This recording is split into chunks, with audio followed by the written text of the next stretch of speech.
ഇന്നത്തെ നമ്മുടെ recipe beef വെച്ചിട്ട് ഒരു വെറൈറ്റി ഡിഷാണ് കേട്ടോ. അതെന്താണ് വെറൈറ്റി എന്നൊക്കെ ഉള്ളത് വഴിയെ പറയാം. അപ്പോൾ ഞാനിവിടെ ഒരു 3/4 കിലോയോളം ബീഫ് എടുത്തിട്ടുണ്ട്. അപ്പോൾ ആദ്യം ഒന്ന് വേവിച്ചെടുക്കണം. അതിന് വേണ്ടിയിട്ട് ഒരു കുക്കറിലേക്ക് മാറ്റാണ്.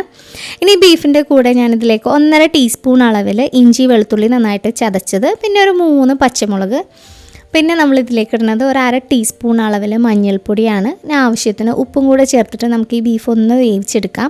അപ്പോൾ ബീഫ് വേവിക്കുമ്പോൾ നമുക്ക് ഇനി ഇതിലേക്ക് വെള്ളമൊന്നും ഒഴിക്കേണ്ട ആവശ്യമില്ല. ആവശ്യത്തിന് വെള്ളം ബീഫൊക്കെ ഒന്ന് വെന്ത് വരുമ്പോൾ തന്നെ നന്നായിട്ടുണ്ടാവും അതിൽ. അപ്പോൾ ഇതൊന്ന് നന്നായിട്ട് മിക്സ് ചെയ്തിട്ട് കുക്കർ ഒന്ന് മൂടി നമുക്കതിലേക്ക് ഒരു വിസിൽ കഴിഞ്ഞിട്ട് ഒരു 15 മിനിറ്റ് ലോ ഫ്ലെയിമിൽ ഒന്ന് കുക്ക് ചെയ്തിട്ട് ഓഫ് ചെയ്ത് വെക്കാം. അപ്പോൾ നല്ല വേവുള്ള ബീഫാണെന്നുണ്ടെങ്കിൽ ഒരു 20 മിനിറ്റ് വരെയൊക്കെ വെക്കാം കേട്ടോ.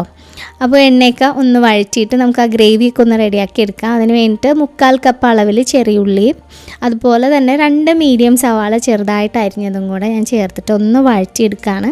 അപ്പോൾ സവാള ഒന്ന് പാതി വഴഞ്ഞിട്ട് വന്നപ്പോൾ അതിലേക്ക് കറിവേപ്പിലയും 5-6 പച്ചമുളക്, അതുപോലെ 1 ടീസ്പൂൺ അളവിൽ ഇഞ്ചി വെളുത്തുള്ളി നന്നായിട്ട് ചതച്ചതും, പിന്നെ ആവശ്യത്തിന് ഉപ്പ്, ഇത്രയും സാധനങ്ങൾ ഇട്ടിട്ട് ഒന്ന് സവാളയൊക്കെ ഒന്ന് വഴറ്റിയെടുക്കുകയാണ്. അപ്പോൾ ആ ഇഞ്ചിയുടെയും വെളുത്തുള്ളിയുടെയൊക്കെ സ്മെല്ല് മാറി സവാളയൊക്കെ ഒന്ന് ചെറിയൊരു ബ്രൗൺ കളറിലേക്ക് വരണം. അതുവരെ ഒന്ന് വഴറ്റി കൊടുക്കുക. ഇപ്പോൾ സവാളയൊക്കെ നന്നായിട്ട് മുരിഞ്ഞ് കിട്ടിയിട്ടുണ്ട്. ഇതുവരെ നമ്മളിതിലേക്ക് വഴറ്റണത്, ഇതിലേക്ക് നമ്മൾ മുളക് പൊടിയോ മല്ലിപ്പൊടിയോ ഒന്നും ചേർക്കണില്ല. അപ്പോൾ ഒരു കളറും കൂടെ വേണം. അതിന് വേണ്ടിയിട്ടാണ് സവാള ഇത്രയും വഴറ്റിയത്. സവാളയൊക്കെ റെഡി ആയി കഴിഞ്ഞപ്പോൾ ഞാൻ 2 മീഡിയം സൈസിലുള്ള തക്കാളി, തൊലിയൊന്നും കളയാതെ തന്നെ ഒട്ടും വെള്ളം ചേർക്കാതെ മിക്സിയിൽ നന്നായിട്ടൊന്ന് പേസ്റ്റാക്കി അതിലേക്ക് ചേർത്ത് കൊടുത്തിട്ടുണ്ട്.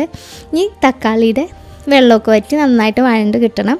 അപ്പോൾ ഈ ഒരു സമയം കൊണ്ട് ബീഫൊക്കെ ഒന്ന് റെഡിയായി വിസിലൊക്കെ പോയിട്ട് കിട്ടിയിട്ടുണ്ട്. അപ്പോൾ ബീഫൊക്കെ ഏകദേശം 3/4 ഭാഗം വേവിൽ കൂടുതലായിട്ടുണ്ട് കേട്ടോ. ഒരുവിധം നന്നായിട്ട് തന്നെ വെന്തിട്ടുണ്ട്.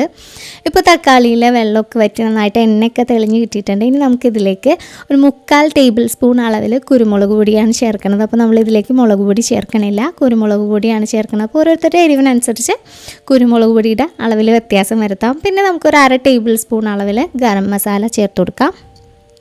ഇനി ഞാനിതിലേക്ക് ചേർക്കുന്നത് 1 ടീസ്പൂൺ അളവിൽ പെരിഞ്ചീരകം പൊടിച്ചതാണ്. അപ്പോൾ പെരിഞ്ചീരകം പൊടിച്ചത് നിങ്ങളുടെ ടേസ്റ്റിനനുസരിച്ച് കുറയ്ക്കുകയൊക്കെ ചെയ്യാം. അപ്പോൾ അതാണ് അതിൻ്റെ ഒരു ടേസ്റ്റ്. അപ്പോൾ ഇത്രയും പൊടികളൊക്കെ ഇട്ടിട്ട് ഒന്ന് നന്നായിട്ടൊന്ന് വഴറ്റി കൊടുത്തേക്കാം. പൊടികളുടെ സ്മെല്ലൊക്കെ ഒന്ന് മാറിക്കഴിഞ്ഞപ്പോൾ ആ ബീഫ് വെന്ത വെള്ളമില്ലേ, അത് ഞാനിതിലേക്ക് ഈ ഗ്രേവിയിലേക്ക് ഒഴിച്ചിട്ട് നന്നായിട്ടൊന്ന് കുറുക്കിയെടുക്കാൻ പോവാണ്. കാരണം ബീഫ് ഒരുവിധം നന്നായിട്ട് തന്നെ വെന്തിട്ടുണ്ട്. ഇപ്പോഴേ ബീഫ് അതിലേക്ക് ഇട്ട് കഴിഞ്ഞ് കഴിഞ്ഞാൽ പെട്ടെന്ന് ഉടഞ്ഞിട്ട് പോകും. അപ്പോൾ ബീഫിൻ്റെ വേവ് അനുസരിച്ച്, അപ്പോൾ ബീഫ് ഒരു 3/4 ഭാഗം വെന്തിട്ടുള്ളൂ എന്നുണ്ടെങ്കിൽ ഈ ഒരു സമയത്ത് തന്നെ ബീഫും കൂടെ അതിലേക്ക് ചേർത്ത് കൊടുത്തിട്ട് അതിൽ തന്നെ ഇട്ടൊന്ന് നന്നായിട്ട് കുക്ക് ചെയ്യാം. ഇതിപ്പോൾ ഒരുപാട് ഉടഞ്ഞു പോകാതിരിക്കാൻ വേണ്ടിയിട്ടാണ് ഞാൻ ഈ ഒരു പ്രോസസ്സ് അങ്ങനെ ചെയ്തിട്ട് പിന്നെ ബീഫ് അതിലേക്ക് ചേർത്ത് കൊടുത്തത്. അപ്പോൾ ബീഫും കൂടെ ചേർത്ത് കൊടുത്തിട്ട് ഇനി ഈ ഗ്രേവി നന്നായിട്ടൊന്ന് മിക്സ് ചെയ്യാം. ഇനി ഈ ഗ്രേവിയുടെ ടേസ്റ്റൊക്കെ ബീഫിലേക്ക് കിട്ടണം. അതിന് വേണ്ടിയിട്ട് നന്നായിട്ട് മിക്സ് ചെയ്ത് തിളച്ച് കഴിയുമ്പോൾ നമുക്കൊന്ന് മീഡിയം ഫ്ലെയിമിലേക്ക് ആക്കിയിട്ട് നന്നായിട്ട് ആ ഗ്രേവിയൊക്കെ നന്നായിട്ട് വറ്റുന്ന വരെ നന്നായിട്ടൊന്ന് കുക്ക് ചെയ്ത് കൊടുക്കാം. ഇപ്പോൾ ഏകദേശം ഗ്രേവിയൊക്കെ ഒരുമാതിരിയൊക്കെ വറ്റി വന്നിട്ടുണ്ട്. ഇനി കുറച്ച് നേരവും കൂടെ ഒന്ന് കിടന്ന് ഇടയ്ക്ക് ഒന്ന് മിക്സ് ചെയ്ത് കൊടുത്തേക്കാം. കാരണം നമ്മളിതിലേക്ക് വെള്ളമൊന്നും ഒഴിക്കാത്ത കാരണം അടുക്കി പിടിച്ച് പോകാനുള്ള ചാൻസ് ഉണ്ട്, നെയ്യുള്ള ബീഫാണെന്നുണ്ടെങ്കിൽ. അപ്പോൾ ഇടയ്ക്കൊന്ന് ജസ്റ്റ് ഒന്ന് മിക്സ് ചെയ്ത് കൊടുത്തിട്ട് വീണ്ടും ഒന്ന് ലോ ഫ്ലെയിമിൽ കുക്ക് ചെയ്തേക്കാം. ഏകദേശം ഒരു 7-8 മിനിറ്റ് ഒന്ന് ലോ ഫ്ലെയിമിൽ കുക്ക് ചെയ്താൽ തന്നെ അതിൻ്റെ ഗ്രേവിയൊക്കെ നന്നായിട്ട് തിക്കായിട്ട് നല്ല വറ്റി നമുക്ക് കിട്ടും.